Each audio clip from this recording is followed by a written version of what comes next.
for a weapons embargo now to Israel, but also we are calling for a $25 an hour minimum wage. For Medicare for all, now, for everyone. For all. For rent control now, and social housing as part of a Green New Deal, including 15 million units of new environmentally sound social housing with public transit and green space. For an end to mass incarceration and the carceral state and private prisons and police violence and war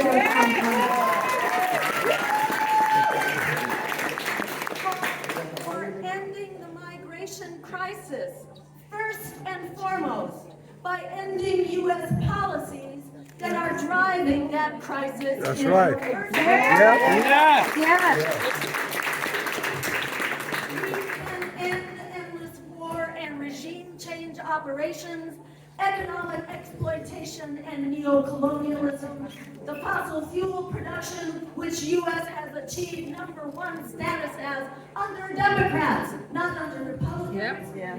By decriminalizing drugs now, starting with cannabis, and treating substance use as a public health issue, not a criminal issue.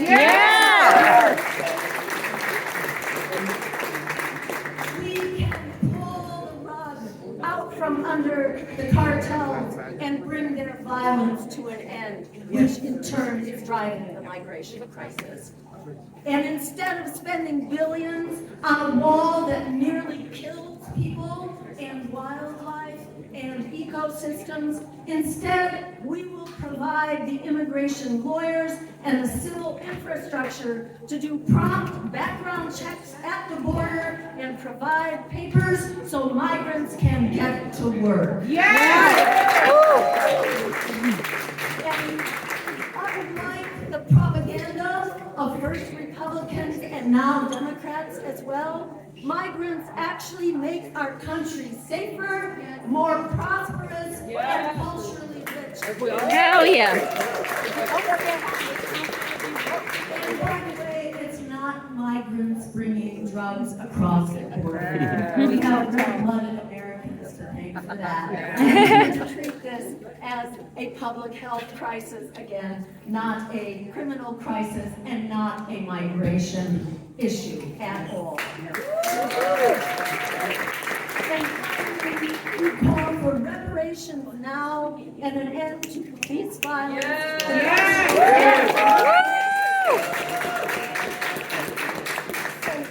In closing, the good news here is that we can actually afford this by cutting the overblown, dangerous military budget, which, by the way, is costing us half of our congressional dollars. The average American household paid $12,000 last year alone for this endless war machine. This war machine is not only endangering all of us with expanding wars heading towards nuclear confrontation on at least 3 fronts, it's also impoverishing us here at home.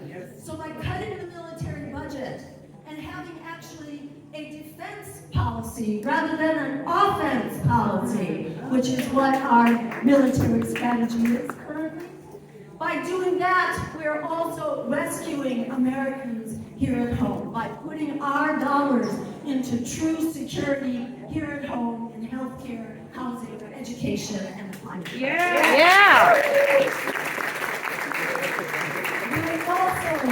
We can also save $500 billion a year at the same time that we expand healthcare to cover everyone, but we take the profiteering out of it by moving to a Medicare for all single-payer system.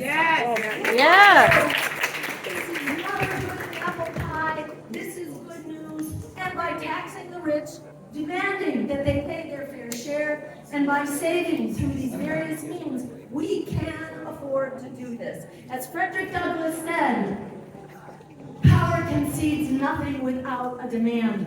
We must be that demand. Do not let the power structure try to talk you out of it.